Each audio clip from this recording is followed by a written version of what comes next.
yo basobodde okufuna obutambi bwa kamera kesi mu luguudo Pastor Bugingo ne munne bye badde bakozesa ku lunaku olwo paka ku kifo kye babakubidde kati batandise oku-analyzinga kwenenya okulaba kiki kye bayinza okufuna mu butambo obwo. Ekyokubiri, directorate ya forensic ya poliisi naye abakugu abasawo babakwasizza amasasi ne bajje ku mulambo ku mugenzi kati nnaku zino bajjo ne leero badde bali mukola ki okwenenya doing further analysis okulaba nti oba amasasi ago waliwo omundo gye bakozesa edda sometime back oba waliwo akakwate ku mundu gye tuteera nnyo okola ki okulaba nga babikozesa mu bumenyi bw'amateeka.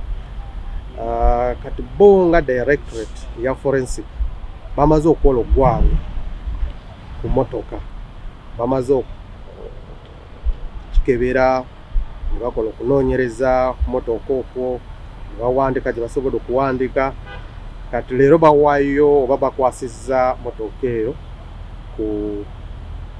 eri ku directorate oba bakola okunoonyereza agende mu maaso bakozese nga expert naye ogwabwe nga forensic bamaze okukola ki bagimaze okukola okunoonyereza ku motoka eyo kati ebidiridde ya CID okugikolako. Pastor Bugingo yakolako statement kituufu amaze okuwandika statement eri poliisi bamaze okubagirako statement ate statement kati eri ku file yaffe. Motoka bagituusiza wano ku CID headquarters ate ne bagitwala ku Old Kampala kubanga omusango eri aba Old Kampala bali kukola ki okunoonyereza kati bateeka okuma expert eyo mu poliisi yaki nga Old Kampala anti kati eyo bagenda kozesa nga expert singa ekiseera oba basobodde okukwata eyakola ebikolebwa ebyo bajja kukozesa nga ki nga expert mu kooti. There's CCTV cameras that were along the routes that Pastor Bugingo and the deceased used up to where they were shot at. So that analysis of CCTV footage are still ongoing. The analysis that was done by Directorate of Forensic at Naguru were to analyze the projectile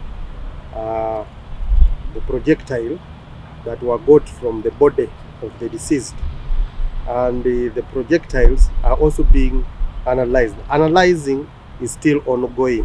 We want to see does the bullet that was used or the gun that was used, has it ever been used somewhere else, and is it for who?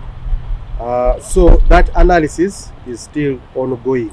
Morris Cakes and Events Limited bakola cakes eza birthday okwanjula baby shower bridal shower mu buli design yonna gy'oyagala traditional cakes n'ebika ebirala kosa n'okutegeka emikolo ne girabika bulungi. Basangibwa wa Kaliga okumpi n'akatale k'aba veteran ku namba z'essimu z'olaba wansi awo ku call ne WhatsApp kola order cake kutuukako yonna gy'owangaalira. Nkujjukiza gwe omulungi atulaba nti tuli ku Farukwa Sons batunda ebintu ebikozesebwa mu nnyumba byonna. Oyagala bibajje bitanda dining, oyagala ntebe nnungi za class ziliko, oyagala wardrobes ez'omulembe, oba oyagala duvet, bed covers ez'omulembe, oyagala bitanda bine bitagwamu bitagombe bitalumya mugongo byonna. Farukwa Sons basangwa Kibuye ku Ntebe Road bali opposite ne Petrosite okumpi ne Keti Motors. Genda obakubire ku simu namba za simu ziri wansi awo yogerako nabo. Jango lambule jango gule. Amanya yenze Nyondo Rosette era nga mbanjulira ekizigo kinene ekya Nyondo Glim. Ekizigo kino kikuyambako okubanga ate okiralinga face yo embalabe wena black spots oba binnamakula kikuyamba kati okubanga okiryalinga skin nebirangira bikabulungi nnyo tekyerusa wabula kikoleka kunomo skin yo gwena yali kyetaaze osobola okuyita ku namba y'essimu 0524680778 waneno mu UAE ate gwe ali e Uganda tulina branch eri Nyanama osobola okuyita ku namba y'essimu 0775150811.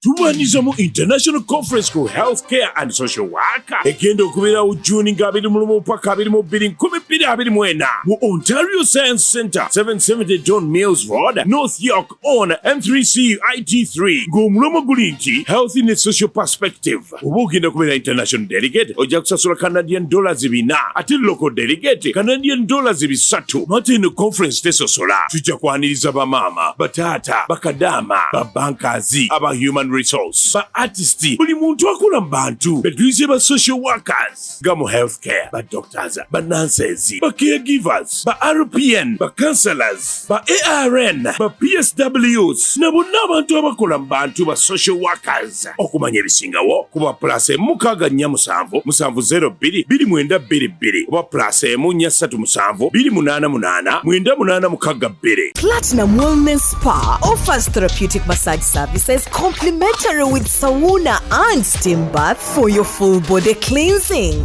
You can now get a Swedish massage, hot stones, sport massage, aromatherapy, salt ability hot stone therapy, Moroccan bath hammam, jacuzzi, and many more therapeutic massage varieties.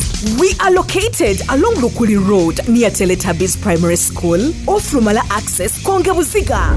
Call us on 0708-842-821. Amanya nze Nsuuga Mustafa, nkola ne Alihira Holdings Uganda Limited. Tuli bakozi ba biodigester wamu n'okuzimba okwenjawulo. So olwaleero tuli waneeno nga tuli nkola biodigester.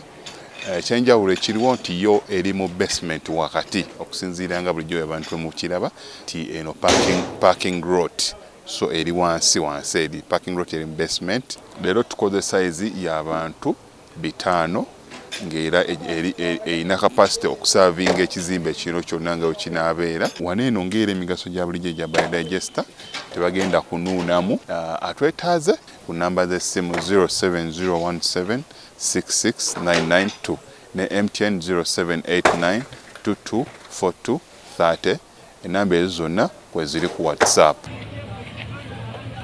Kale leero olunaku lwa kutaano wayise olunaku lulamba bukyamusumba Bugingo we yalumbibwa ne babeera nga bamukuba amasasi we yali adde ewaka.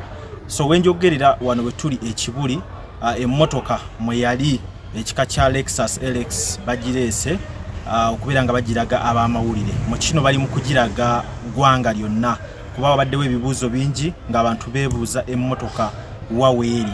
So njagala okubategeeza nti ebadde mu mikono gy'abakuumaddembe babadde bajekenneenya nga bagezaako okumanya ebintu ebirimu esasi agayitamu gaali gafaana gatya gaali ameka n'ebigwa mu kkowe eryo. Naye nga njagala okubategeeza nti we tuli emmotoka weeri bagireese tugifunye mu bifaananyi ate bagenda kubanga bagyongerayo mu process w'enteekateeka yonna gye bagirinako. Lwe lunaku lwe lumu okuziika bodyguard bamuyita mukadde w'ekkanisa osobola okumuyita ow'SFC oba mukuumaddembe ng'okisaamiza bulungi naye lwaziikiddwa era sayidi esembagule abantu bagenda mu maaso n'okubanga ate bamukubako erisa evvannyuma n'okulaba nti bamusiibula mu bitiibwa. Ku genfunye Musumba Bugingo agenza okuziika era nga mu bifaananyi bye tusembeyo okuba nga tufuna amaziga gabadde mangi nnyo kitegeeza ali mu kunyolwa ali mu kuluma okw'amaanyi ng'ogatta ebiwundu by'ayina nga tugoberera ebyo bye twawuliddeko nti esasi yamuyise mu mukono that is mu kibegabega ne tutunuulira n'eryamuyise mu mugongo. So ebiwundu ebyo n'ogattako n'obulumi obwa mukwano gwe era biba bigattira ddala embeera gye mumulaba gy'alimu ey'okunyolwa n'okulumwa naye nga wakati mu mbeera buli kimu kikyatambula mu process by process. So ekyemmotoka ndowooza kyo kiwedde nga tutunuulira ebyo ebyogeddwa ebibuuzo ebiriwo. So tulinza okulaba embeera eno weenaaba ekkakkanye process egenda kubeera etya eyalumiddwa abasigaddewo abakoze Ttemu byonna tugenda kuba tulaba engeri gye bagenda okuba nga bahandolingamu ensonga eno. Nga bwe nzize mbagamba ensonga ezifaananako weeziti ffe ku mukutu guno tuzirekera nnyo poliisi neekola omulimu gwayo then fene tukola kya ku reportinga kiriwo ekijja kye tubawa kyovola banti na analysis twazisaze tetufunye nnyo bantu kujja kwogera ku kino na kiri just okubawa ababa matalinga yensonga bwe tukyatambulira awo nze lujja tuli ne Tone ne Kamoga Steve ayiseewo olwaleero okulaba nti tubaako kye tugatta Abannayuganda okubanga mufuna ekimusinga okubanga mwetaaga so tubebaza okuba nti mutugoberera kugamba nti subscribinga sharinga commentinga emboozi ezisinga kweno tukyaziteekateeka era tuzireeta wano ku Cavuton Music.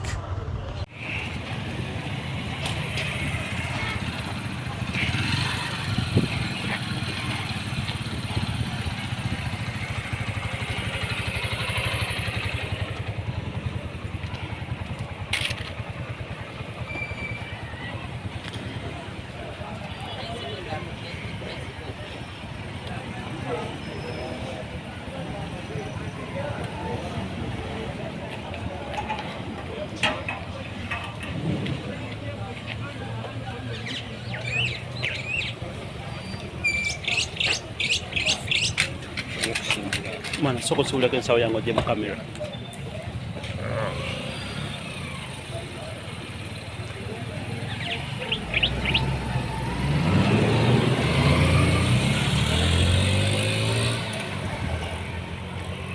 obifunye bipapi bya madirisa